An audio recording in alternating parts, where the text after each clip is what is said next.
गरीब बहू की बिना बर्तन की रसोई। बर्तनों में कपड़े मार मार कर ये बर्तन घिस गए हैं, लेकिन ग्राहक आने का नाम ही नहीं लेते हैं। पापा क्या ही कर सकते हैं, हम तो पूरी कोशिश कर रहे हैं। पापा रोज इन बर्तनों को कपड़े से अच्छे से साफ कर करके धूल हटाते हैं ताकि ये बर्तन चमकते रहें और ग्राहक खरीदने आए। लेकिन कोई आता ही तो नहीं है। खैर, जल्दी से ये कर लो, हमें पैसों का इंतजाम भी करना है। समझ ही नहीं आता, ये क्रेडिट ले लिया हुआ ये सामान का कर्जा कैसे चुकाएंगे। दुकान में दोनों बेटे और केशव जी अपनी चिंता व्यक्त करते हुए अपना काम कर रहे थे, तभी दो ग्राहक दुकान पर आते हैं। तन्वी के जाने के बाद दुकान में कुछ पल के लिए सन्नाटा छा जाता है। तभी ग्राहक दूसरे अपने पसंद किए हुए बर्तनों के साथ काउंटर के पास आ जाती है। भैया एक कुकर और ये 2 थाली, 2 कटोरी और 2 चम्मच दे दीजिए। इसके कितने हुए? बहन जी पूरे 2000 रुपए हुए हैं। भैया सरासर लूट मचा रखी है, इतने महंगे बर्तन कौन बेचता है? बगल वाली दुकान पर तो इससे बहुत सस्ते मिल रहे हैं। अरे बगल में सस्ते हैं तो वहीं से ले लेती, यहाँ क्या करने आई हो? बहन जी आपको किस रेट में चाहिए? पहले आप कम कीजिए फिर बात करते हैं। बहन 2000 रुपए हमने ज्यादा बताए ही नहीं है, सही दाम है। 1400 में दे दीजिए। अरे बहन कुकर ही पूरे 1400 रुपए का है। लेना है तो दीजिए, नहीं तो रहने दीजिए, हम भी जा रहे हैं। पापा मत दीजिए, नुकसान हो जाएगा। अच्छा बहन ले जाइए, 1400 रुपए दे दीजिए। बस ऐसे ही बात बनती है, ये लीजिए पैसे। नव्या खुशी खुशी बर्तन लेकर चली जाती है। दुकान में फिर से सन्नाटा छा जाता है। पापा आपने 1400 रुपए में क्यों दे दिए? इसमें तो 1 रुपए का भी मुनाफा नहीं हुआ। बेटा मूलधन तो निकल आया ना, अभी पैसों की बहुत जरूरत है, ग्राहक को जाने नहीं दिया। आजकल कोई किसी का एहसान नहीं मानता पापा। तभी दुकान के बाहर 4 लोग गुस्से में आते दिखाई देते हैं। उनके कदमों की आवाज सुनकर तीनों घबरा जाते हैं। क्यों केशव, पैसे कब तक दोगे? अरे भाई बहुत दिन हो गए इंतजार करते करते। अरे अभी तो पैसे आए हैं। चलो भाई पहले ये पैसे हमारे। नहीं बेटा, ये अभी अभी ग्राहक ने दिए हैं। ये दुकान अच्छी चल रही है और हमें बेवकूफ बना रहे हो। अरे हाथ मत लगाइए मेरे पापा को। अरे ज्यादा हीरो मत बन। अरे शांत रह, अभी कुछ मत बोल। जल्दी हमारे बाकी पैसे भी दे देना, नहीं तो अगली बार अच्छा नहीं होगा। अगली बार सीधे सामान उठाकर ले जाएंगे। चारों गुंडे पैसे लेकर चले जाते हैं। दुकान में फिर डर और चिंता का माहौल बन जाता है। कब तक सहेंगे हम? मजबूरी है बेटा। समझ नहीं आता ये कर्जा कैसे उतरेगा। शाम को तीनों दुकान बंद करके घर पहुंचते हैं। घर में एक बिचौलिया बैठा हुआ फोटो दिखा रहा होता है। आइए आइए, देखिए ये लड़की कैसी है, हमें तो बहुत पसंद आई। भैया जल्दी देखो ना। मुझे तो देवरानी पसंद नहीं आई। मुझे तो चाची बहुत सुंदर लगी। भाभी तो यही बनेंगी मेरी। ये लड़की गरीब हो या अमीर, घर संभालने वाली होनी चाहिए। यही लड़की मेरा घर संभाल सकती है। जब तुम लोगों ने बहू पसंद कर ली तो हमसे क्या पूछना? पूछना तो जरूरी है। राजीव बेटा तुझे पसंद है? जी मुझे पसंद है। रिश्ता आगे बढ़ता है। बिचौलिया मिताली के घर पहुंचकर दोनों परिवारों की बात तय करवा देता है। अरे वही बर्तनों की दुकान है, अच्छा खासा परिवार है, बेटी बहुत खुश रहेगी। हमें ये रिश्ता मंजूर है। हमारी तरफ से भी हाँ है। कुछ दिनों बाद केशव और सुष्मिता पूरे परिवार के साथ मिताली के घर रिश्ता पक्का करने पहुंचते हैं। मम्मी कोल्ड ड्रिंक का ग्लास नहीं मिल रहा, पता नहीं कहाँ गया। अब ठंडा किस में देंगे? मिताली की नजर पास रखी कांच की बोतलों पर पड़ती है। उसके दिमाग में तुरंत एक नया जुगाड़ आ जाता है। मम्मी आप बस देखती जाइए। मिताली बोतलों में रस्सी बांधती है। रस्सी जलाकर बोतलों को पानी में डालती है। कुछ ही देर में 4-5 सुंदर कांच के गिलास बनकर तैयार हो जाते हैं। अरे ये तो कमाल हो गया, बस थोड़ा सा जुगाड़ है। मिताली चाय नाश्ता और ठंडा लेकर हॉल में आती है। सभी मेहमान उसकी मेहमान नवाजी देखकर खुश हो जाते हैं। बेटा ऐसे ग्लास तो बाजार में मिलते ही नहीं, कहाँ से लिए? मम्मी जी ये यूनिक एडिशन है। तो बहू ससुराल भी ऐसा ही यूनिक एडिशन लेकर आना। कुछ देर बाद रिश्ता पक्का हो जाता है। दोनों परिवार खुशी खुशी शादी की तैयारी में लग जाते हैं। कुछ दिनों बाद पूरे रीति रिवाज से राजीव और मिताली की शादी हो जाती है। वाह मेरी प्यारी चाची आने वाली है। उधर शादी में सिर्फ मंजीत विदाई के लिए रुका होता है। बाकी पूरा परिवार घर लौट चुका होता है। इसी बीच चारों गुंडे फिर से दुकान पर पहुंच जाते हैं। इस बार उन्होंने पहले ही केशव को फोन करके बुला लिया होता है। आ गया केशव? बेटा थोड़ा और समय दे दो। अरे बहुत समय दे दिया। ए लड़के की शादी कर ली और कहते हो पैसे नहीं है। पूरी दुकान बर्तनों से भरी है।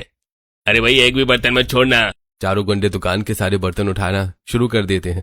केशव हाथ जोड़कर उनके सामने गिड़गिड़ाते रह जाते हैं। बेटा ऐसा मत करो, हमारी रोजी रोटी है। ए, हट जा सामने से। राजीव वहां नहीं था, मंजीत भी विदाई में गया हुआ था।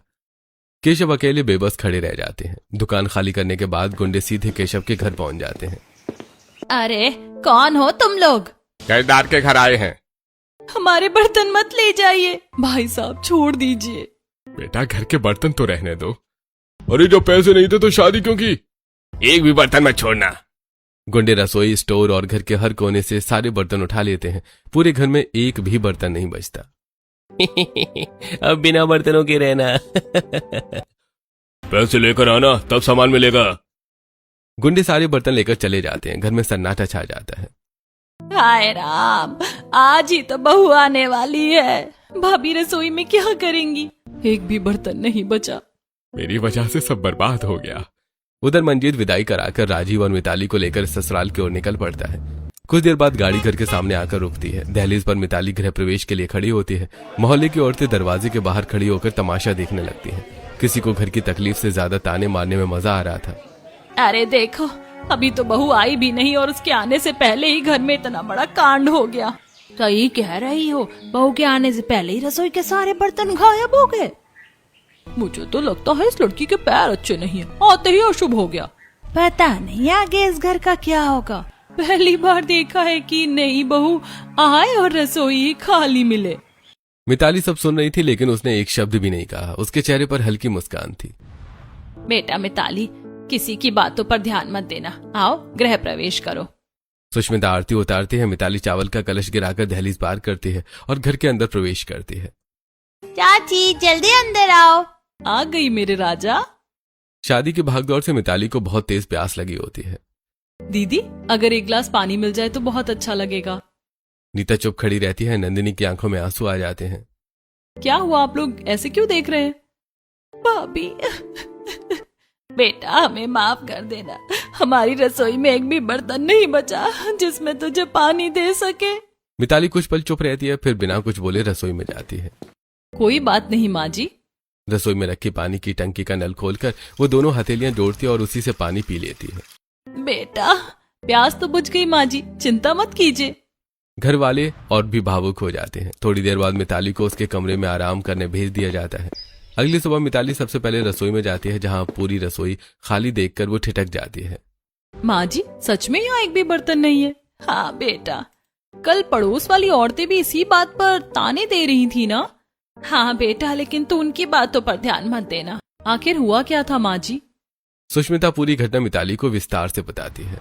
हमारी बर्तनों की दुकान है। दुकान का पूरा सामान उधार पर भरवाया था। फिर राजीव की शादी में वही पैसे खर्च हो गए। कर्ज नहीं चुका पाए और गुंडे दुकान के साथ साथ घर के भी सारे बर्तन उठा ले गए। माँ जी, ये तो बहुत बुरा हुआ। अब सोच रहे हैं तेरी पहली रसोई कैसे होगी। बिना बर्तन खाना कैसे बनेगा? सबके चेहरे पर चिंता साफ दिखाई दे रही थी। आप लोग बिल्कुल चिंता मत कीजिए, पहली रसोई भी होगी और बहुत अच्छी होगी। आप बस हॉल में बैठिए। मिताली आंगन में जाती है, वहां से चिकनी मिट्टी लाती है और अपने हाथों से एक छोटा सा मिट्टी का पतीला बना देती है। फिर वो केले के पेड़ से बड़े बड़े पत्ते काटती है और कुछ पके केले भी तोड़ लाती है। भाभी अब क्या करने वाली हैं? बस थोड़ा सा जुगाड़। वो चूल्हा जलाती है, मिट्टी का पतीला रखती है, उसमें पानी भरती है, ऊपर से सूती कपड़ा बांध देती है। फिर केले के पत्ते रखकर केले, आटा और थोड़ा दूध मिलाकर घोल तैयार करती है और पत्तों पर फैलाकर भाप में पकाने लगती है। कुछ देर बाद मीठी खुशबू पूरे घर में फैल जाती है। चाची कितनी अच्छी खुशबू आ रही है। थोड़ी देर बाद मिताली केले के पत्तों पर सभी को स्वीट बनाना पुडिंग परोसती है। बेटा ये क्या बनाया है? पहले खाकर देखिए पिताजी। सभी लोग एक एक निवाला खाते हैं। चाची ये तो बनाना पुडिंग है, बहुत स्वादिष्ट है। मैंने पहली बार इतना स्वादिष्ट बनाना पुडिंग खाया है। भाभी कमाल कर दिया आपने। बेटा बिना बर्तन के भी इतना स्वादिष्ट खाना बन सकता है, हमने कभी सोचा ही नहीं था। मेरी बहू सच में बहुत गुणी है। माँ जी, जब तक मैं हूँ इस घर में कोई भूखा नहीं सोएगा। अगले दिन फिर सबको भूख लगती है, लेकिन रसोई में अब भी कोई बर्तन नहीं था। आज क्या बनेगा? आज कुछ नया बनेगा।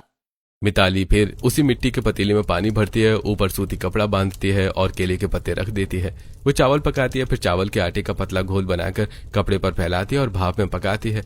कुछ देर बाद मुलायम भाप वाली चावल की रोटियां तैयार हो जाती हैं। सिलबट्टे पर हरी मिर्च, धनिया और लहसुन पीसकर स्वादिष्ट चटनी भी बना देती है। अरे ये कैसी रोटी बनाई है? माँ जी, इसे भाप वाली चावल की रोटी कहते हैं। सब लोग चावल, चटनी और भाप वाली रोटी खाते हैं। बेटा, इतना स्वाद तो बड़े बड़े होटल्स में भी नहीं मिलता। सच में मजा आ गया।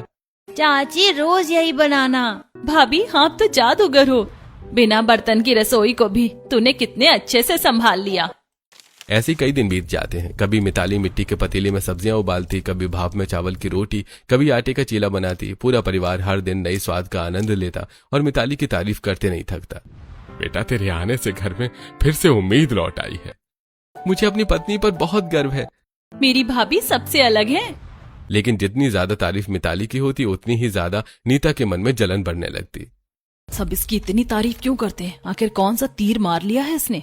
बिना बर्तन के खाना ही तो बनाया है, कुछ ना कुछ जुगाड़ तो कोई भी कर लेगा। धीरे धीरे नीता के मन में मिताली के लिए ईर्ष्या घर करने लगती है। कुछ दिन बाद एक सुबह सोनू भागता हुआ मिताली के पास आता है। चाची, आज मेरा मोमोज खाने का मन कर रहा, बना दो ना।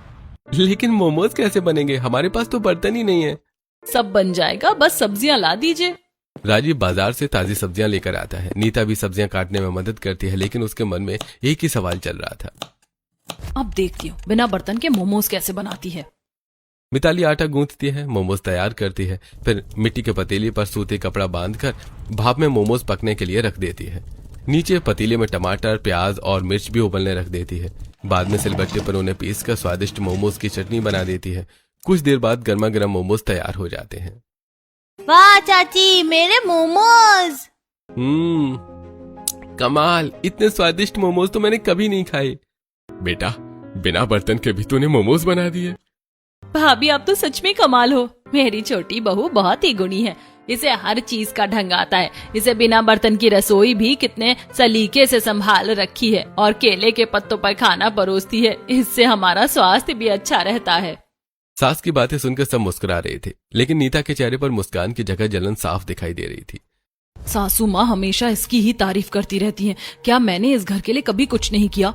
जो इस घर के लोग बस देवरानी की तारीफ करते रहते। लगता है अब मुझे ही कुछ करना पड़ेगा। दिन धीरे धीरे बीतने लगे। मिताली हर सुबह सबसे पहले आंगन में जाती और केले के बड़े बड़े पत्ते तोड़ कर लाती। माँ जी, आज फिर नई प्लेटें तैयार कर देती हूँ। रोज ताजी पत्तल में खाना खाने का मजा ही अलग होता है। बेटा, तू सुबह से शाम तक लगी रहती, कभी थकती नहीं क्या? अपने परिवार के लिए काम करने में कैसी थकान माँ जी? मिताली केले के पत्तों से सुंदर सुंदर प्लेटें बनाती, फिर बिना बर्तनों के कुछ नया बनाने की कोशिश करती रहती। हमारी छोटी बहू तो हर दिन नया कमाल कर देती है। एक दिन मिताली मिट्टी के पतीले में सब्जियां उबालती है, उसमें नमक और मसाले मिलाकर स्वादिष्ट उबली हुई सब्जी तैयार करती है। साथ ही भाप से आटे का चीला भी बना देती है। पूरे घर में खुशबू फैल जाती है। चाची, आज तो बहुत अच्छी खुशबू आ रही है। अरे, लगता है आज भी कुछ नया बनने वाला है। सब लोग केले के पत्तों पर बैठकर खाना खाते हैं। वाह बेटा, इतनी स्वादिष्ट सब्जी और इतना मुलायम चीला, आहा, मजा आ गया। सच में मिताली, बिना बर्तन के भी तू हर दिन नया स्वाद दे देती है। भाभी, अब तो मुझे होटल का खाना भी अच्छा नहीं लगता। मेरी छोटी बहू बहुत गुणी है। तेरी दीदी तो इस तरह खाना बना ही नहीं पाएगी। बिना बर्तन खाना बनाना कोई आसान काम थोड़ी होता है। हाँ, मुझसे नहीं होगा ये सब। इतना धैर्य और मेहनत हर किसी के बस की बात नहीं है। सास की बात सुनकर नीता के मन में फिर से जलन पैदा हो जाती है। हर बात में बस छोटी बहू, जैसे मैं इस घर में हूँ ही नहीं। थोड़ी देर बाद मिताली रसोई साफ कर रही होती है। देवरानी जी, हटो, आज चूल्हा मैं पोत देती हूँ। ठीक है दीदी, आप कर लीजिए। नीता चूल्हा पोतने के बहाने मिट्टी का पतीला उठाती है और जानबूझकर हाथ से गिरा देती है। अरे माफ करना देवरानी, मैंने जानबूझकर नहीं किया, गलती से हाथ से छूट गया। मिट्टी का पतीला पूरी तरह से टूट जाता है। अरे राम, अब खाना कैसे बनेगा? भाभी, अब तो एक भी पतीला नहीं बचा। उसी समय सोनू दौड़ता हुआ आता है। मम्मी, चाची, मुझे बहुत जोर की भूख लगी है। चाची, जल्दी खाना बना दो ना। नीता के चेहरे का रंग उड़ जाता है। उसे अपनी गलती का एहसास होने लगता है। मैंने तो गुस्से में पतीला तोड़ दिया। अब सच में खाना कैसे बनेगा? पूरा परिवार चिंता में बैठ जाता है। आप लोग बिल्कुल चिंता मत कीजिए, मैं अभी कुछ बनाती हूँ। मिताली चूल्हा जलाती है, उसमें सीधे आलू और बैंगन डाल देती है, फिर आटे की लोइयां बनाकर चूल्हे की राख में दबा देती है। अरे ये क्या कर रही हो? थोड़ी देर रुकिए, सब समझ आ जाएगा। कुछ देर बाद मिताली आलू और बैंगन निकालती है, उनका स्वादिष्ट भरता बनाती है। राख में पकी हुई बाटियां भी तैयार हो जाती हैं। आइए आज बाटी और आलू बैंगन का भरता खाइए। सबको केले के पत्तों पर खाना परोसा जाता है। चाची तो बहुत स्वादिष्ट है। अच्छा हुआ आपने बना दिया, नहीं तो मैं आज भूखा ही रह जाता। बेटा तू हर मुश्किल का हल निकाल लेती है। भगवान हर घर को तेरे जैसी बहू दे। नीता चुपचाप सब देख रही होती है। अब उसे अपनी गलती का सच में पछतावा होने लगता है। देवरानी जी मुझे माफ कर दो, मैंने जानबूझकर पतीला तोड़ा था। कोई बात नहीं दीदी, गलती मान लेना ही सबसे बड़ी बात होती है। मुझे भी अपने ऐसे जुगाड़ वाले तरीके सिखा दो ना, अगर कभी गरीबी आए तो मैं भी परिवार संभाल सकूं। क्यों नहीं दीदी, अब हम दोनों मिलकर काम करेंगे। दोनों बहुएं पीछे आंगन में चली जाती हैं। दीदी मैं मिट्टी के नए बर्तन बनाती हूँ और मुझे पत्तल बनानी आती है। मैं महुआ और केले के पत्तों से प्लेटें बनाती हूँ। दोनों बहुएं मिलकर काम शुरू कर देती हैं। और हाँ, मुझे बांस के ग्लास बनाना भी आता है। अरे वाह दीदी, ये तो और भी अच्छी बात है। मैं अभी बाजार से बांस लेकर आता हूँ। मैं भी चलता हूँ। दोनों भाई बांस लेकर आते हैं। दोनों बहुएं मिलकर सुंदर सुंदर इको फ्रेंडली बांस के गिलास तैयार करती हैं। वाह भाभी, ये तो बाजार वाले ग्लास से भी सुंदर हैं। अब मिट्टी के नए पतीले बन चुके थे। पहली बार उनमें दाल चावल और सब्जी बनने लगती है। मिताली बोलती है कि दीदी आप चावल बना लीजिए, मैं सब्जी उबाल देती हूँ। और मैं दाल बनाऊंगी, छोटे से मिट्टी के दिए में तड़का भी लगा दूंगी। कुछ देर बाद पूरा खाना तैयार हो जाता है। अरे वाह, आज तो पुराने जमाने की खुशबू आ रही है। दोनों बहुओं ने मिलकर कमाल कर दिया। महुआ और केले के पत्तों की प्लेटों में सबको खाना परोसा जाता है। हमारे जमाने में ऐसे ही पत्तलों में खाना खाया जाता था। आज तो ये कहीं दिखाई ही नहीं देती। सच में इन पत्तलों में खाने का स्वाद ही अलग है। मिट्टी के बर्तन और पत्तल दोनों ने खाने का मजा दोगुना कर दिया। उसी समय पड़ोसन कांति वहां आ जाती है। अरे कांति बहन, आओ बैठो, हमारे साथ खाना खा लो। अरे नहीं नहीं, मैं बाद में आ जाऊंगी। नहीं बहन, पहले खाना खाओ। कांति बैठ जाती है। उसे भी महुआ की पत्तल में खाना परोसा जाता है। अरे इतना स्वादिष्ट खाना, तुम लोगों के यहाँ बिना बर्तन के खाना बनता है, ये देख कर ही हम हैरान थे। लेकिन इतना अच्छा खाना तो लोहे और स्टील के बर्तनों में भी नहीं बनता। बस काकी थोड़ा सा जुगाड़ और थोड़ा सा प्यार। और ये पत्तल, अरे बेटा ऐसे पत्तल तो आजकल बाजार में मिलती ही नहीं। ये हमने खुद बनाई है। यही तो मैं कह रही हूँ, इनकी आजकल बहुत मांग है। अगर तुम लोग ऐसी पत्तल, बांस के गिलास और मिट्टी के बर्तन बनाकर बाजार भेजो ना, तो अच्छे पैसे मिलेंगे।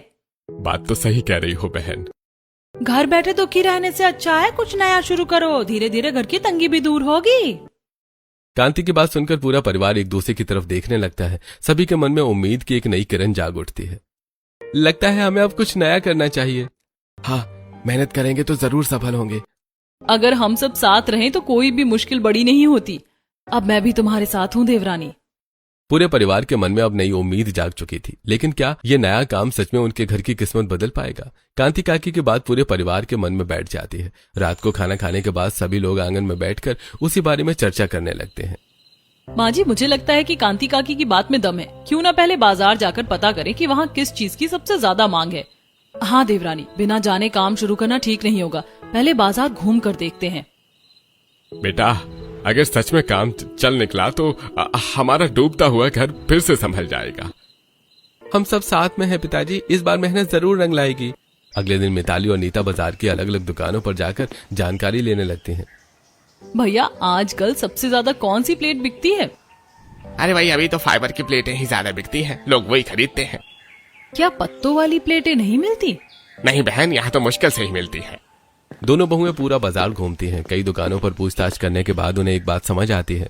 दीदी देखिए, यहाँ इको फ्रेंडली प्लेट और ग्लास की मांग तो बहुत है, और हमारे बनाए हुए बांस के ग्लास तो सबसे अलग हैं। दोनों बहुएं घर लौटकर कुछ पत्तल और बांस के गिलास तैयार करती हैं और अगले दिन नमूना लेकर बाजार पहुंचती हैं। भैया ये हमारे बनाए हुए सैंपल हैं, एक बार देखकर बताइए कैसे लगे। दुकानदार प्लेट और ग्लास को ध्यान से देखता है। अरे वाह, ये तो बहुत मजबूत है और देखने में भी बहुत सुंदर है। अगर पसंद आए तो हम और भी बना सकते हैं। अरे अरे क्यों नहीं, मुझे अभी के अभी 50 प्लेट और 50 ग्लास चाहिए। ठीक है भैया, हम कल तक तैयार कर देंगे। दोनों बहुएं खुशी खुशी घर लौट आती हैं। चाची ऑर्डर मिल गया क्या? हाँ मेरे राजा, पहला ऑर्डर मिल गया। भगवान का लाख लाख शुक्र है। अगले दिन पूरा परिवार काम में जुट जाता है। मैं महुआ के पत्ते लेकर आती हूँ। मैं सरसों की सीखे लेकर आती हूँ, इन्हीं से पत्तों को जोड़ देंगे। अरे चलो भाई, जंगल से बांस लेकर आते हैं। हाँ, आज खूब सारा बांस लेकर आएंगे। पूरा परिवार मिलकर काम करने लगता है। कोई पत्ते जोड़ रहा था, कोई प्लेट बना रहा था, तो कोई बांस के गिलास तैयार कर रहा था। दीदी ये प्लेट तैयार हो गई और ये देखो ग्लास भी तैयार है। भाभी मैं तैयार प्लेटें गिनती जा रही हूँ।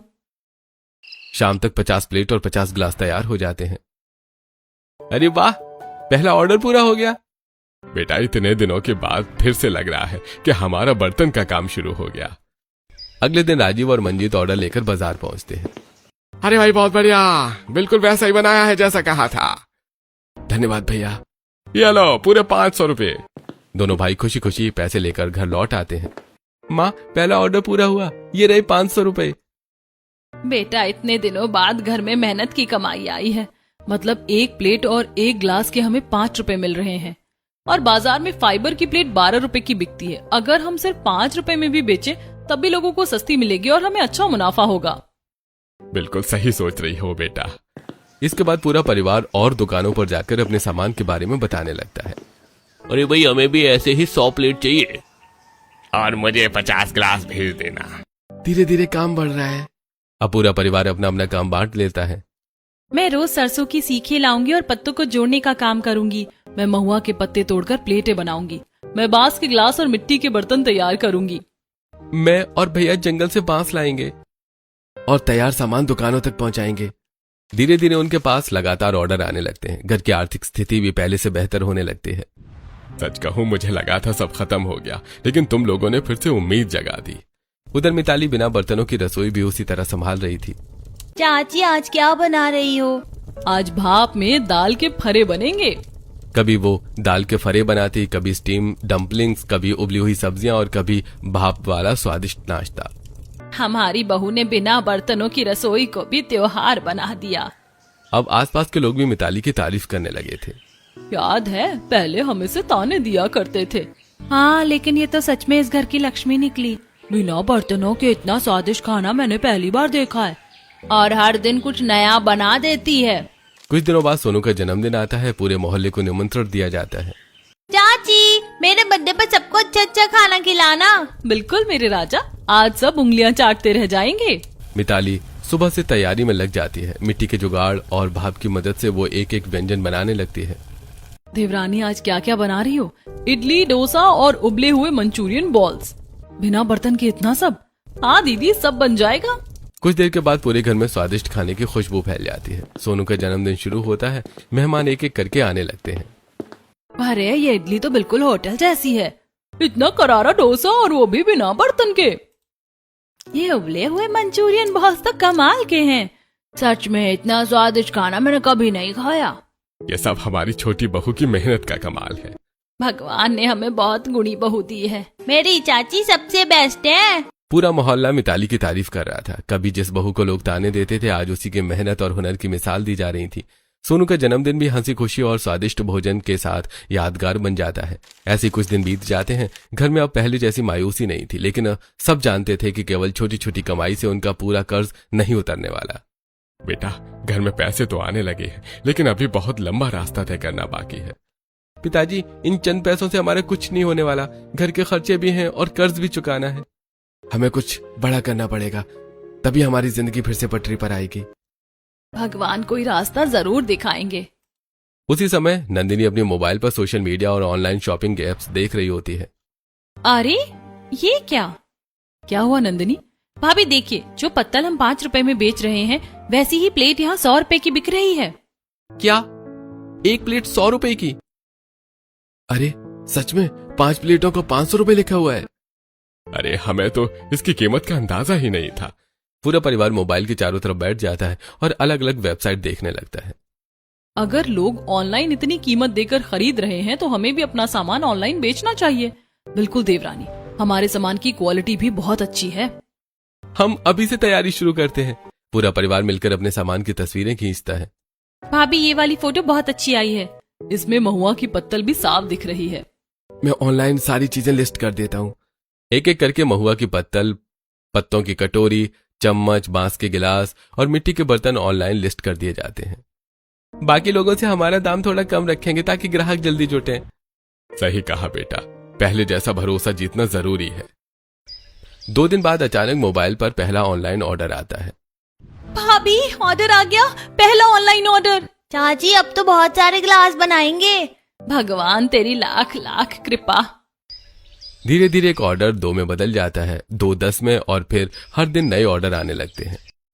राजीव, आज तो 10 नए ऑर्डर आए हैं, और ये देखो दूसरे शहर से भी ऑर्डर आया है।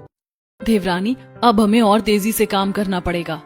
पूरा परिवार पहले से भी ज्यादा मेहनत करने लगता है। दीदी आप प्लेटें तैयार करिए। ठीक है, तुम मिट्टी के बर्तन बनाओ, मैं पैकिंग कर देती हूँ। मैं सभी पार्सल भेजने की तैयारी करता हूँ, और मैं कुरियर तक पहुंचा देता हूँ। कुछ ही महीनों में उनके ऑनलाइन ग्राहक पूरे देश के अलग अलग शहरों से जुड़ने लगते हैं। बेटा, मैंने कभी नहीं सोचा था कि हमारे घर का सामान इतने दूर दूर तक जाएगा। पिताजी, मेहनत कभी बेकार नहीं जाती। अब ऑनलाइन बिक्री इतनी बढ़ जाती है कि परिवार दुकानों पर सामान देना बंद कर देता है। अब हम सारा सामान सीधे ग्राहकों को बेचेंगे। हाँ, इससे मेहनत का पूरा फायदा मिलेगा। अब घर की हालत भी पहले जैसी नहीं रही। एक शाम पूरा परिवार आंगन में बैठा अपनी मेहनत की कमाई का हिसाब देख रहा होता है। बेटा, आज पहली बार हमारे पास इतना पैसा बचा है कि हम अपना पुराना सपना पूरा कर सकते हैं। पिताजी, अब समय आ गया है कि हम अपनी दुकान फिर से शुरू करें। इस बार पहले से भी बड़ी दुकान खोलेंगे। कुछ दिनों बाद पूरा परिवार मिलकर नई दुकान की सफाई करता है। दादाजी, मैं भी दुकान सजाऊंगा।